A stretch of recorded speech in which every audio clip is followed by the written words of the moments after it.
మిత్రులకు నమస్కారం. ప్రజా చైతన్య హస్తం న్యూస్ ఛానల్కి స్వాగతం. మిత్రులారా, ఈరోజు దేశంలో జంజీల హవా నడుస్తుంది. ప్రభుత్వాలు ఎలా పరిపాలిస్తున్నాయో జంజీలు గమనిస్తున్నారు. మిత్రులారా, ఈరోజు జంజీలు నీట్ క్వశ్చన్ పేపర్ లీక్ అయిన సందర్భంలో పెద్ద ఉద్యమమే చేశారు. విద్యార్థులు ఉద్యమాలు చేశారు. కాక్రోచ్ పార్టీ ఢిల్లీలో ధర్నా చేసింది. వారికి మద్దతుగా జంజీలంతా అక్కడికి చేరుకొని సంఘీభావం నిరసనలు తెలపడం జరిగింది. అయితే క్వశ్చన్ పేపర్ లీక్ కావడానికి కారణం మూలాలకు వెళ్తే క్వశ్చన్ పేపర్ అడిగినోడు జంజీ అయి ఉంటాడు. క్వశ్చన్ పేపర్ ఇచ్చినోళ్ళు అధికారులు కావచ్చు, కానీ రాసేటోడు మాత్రం ఎగ్జామ్ రాసేటోనికే కదా క్వశ్చన్ పేపర్ కావాల్సింది. వారి కోసం లీక్ చేసిండ్రు అంటే ఇక్కడ జంజీ కూడా తప్పు చేసిండ్రు. మరి అంత పెద్ద నిరసనలు ధర్నాలు నిర్వహించిండ్రు, కానీ జంజీలు ఎక్కడా కూడా ఆ ధర్నాలో జంజీల గురించి, తప్పు చేసిన జంజీల గురించి మాట్లాడలేదు. జంజీలు క్వశ్చన్ పేపరు అడగకుండా ఉంటే అసలు లీక్ చేసేటోడే ఉండడు కదా. చికెన్ తినేవాడు లేకుండా ఉంటే అసలు కోడే కోయరు కదా. చికెన్ తినేతోడు ఉన్నాడు కాబట్టి కోడి కోస్తున్నారు. క్వశ్చన్ పేపర్ అవసరం ఉంది కాబట్టే జంజీకి క్వశ్చన్ పేపర్ లీక్ చేస్తున్నారు అధికారులు.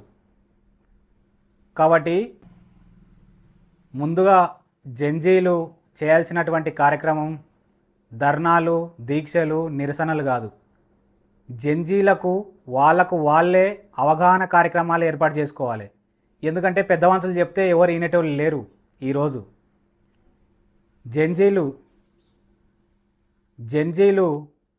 ఎక్కడా కూడక పెద్దల మాట వినే పరిస్థితుల్లో లేరు. కొంతమంది మాత్రమే వింటున్నారు. మంచిగా చదువుకోండి అంటే చదువుకుంటలేరు. క్వశ్చన్ పేపర్లు లీక్ చేయాలి వాళ్ళ కోసం. మళ్ళీ ప్రభుత్వాల మీద దండయాత్రకు మళ్ళీ వీళ్ళ ఈ బ్యాచే వెళ్ళాలి, జంజీల బ్యాచే వెళ్ళాలి. మంచిగా చదువుకుంటే వాళ్ళు ధనవంతులన్నా కానీ, ధనవంతుల పిల్లలైనా సరే, పిల్లవాడు జంజీ మంచిగా చదివితే కదా వాళ్ళ తల్లిదండ్రులు ధనవంతులు కానీ ఎవరు కానీ. క్వశ్చన్ పేపర్ లీక్ చేయాల్సిన అవసరమే లేదు. వాళ్ళు కొనరు కదా లక్షల్లో ఖర్చు పెట్టి. కాబట్టి ముందుగా జంజీలు కానీ, కాక్రోచ్ పార్టీ కానీ జంజీలకు అవగాహన కార్యక్రమాలు నిర్వహించాలి. జంజీలకు రేవంత్ రెడ్డి గారు తెలంగాణలో విద్యాశాఖ మంత్రిగా అవకాశం కల్పిస్తారంట. జంజీలకు విద్యాశాఖ మంత్రిగా అవకాశం కల్పిస్తే బాగానే ఉంటుంది. సంస్కారం సాంప్రదాయం ఉన్న వ్యక్తికి అప్పగిస్తే బాగానే ఉంటుంది. ఇప్పుడున్న ఆ జంజీలు ఎట్లా ఉన్నారంటే, మార్కెట్లకు 10 సిగరెట్ డబ్బాలు వస్తే 9 సిగరెట్ డబ్బాలు జంజీలే తాగుతున్నారు. అటువంటి పరిస్థితులు. గంజాయిల్లో పట్టుబడేటోళ్ళు మొత్తం జంజీలే ఉన్నారు. డ్రగ్సుల్లో పట్టుబడేటోళ్ళు జంజీలే ఉన్నారు. అన్ని నేరాలు మొత్తం నెత్తి మీద వేసుకుంటున్నారు జంజీలు.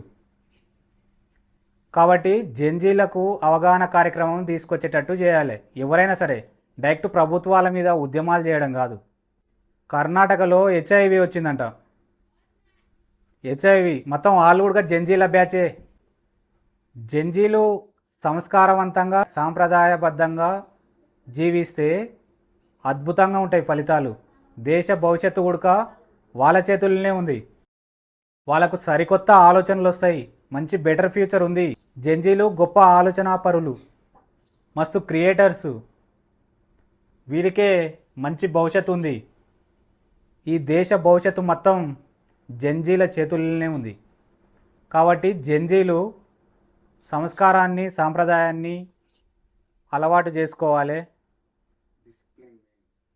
డిసిప్లిన్ తోటి జీవించాలి. తల్లిదండ్రులకు మంచి పేరు తీసుకురావాలి. సమాజంలో గౌరవాన్ని పెంపొందించుకోవాలి. హుందాగా జీవించాలి.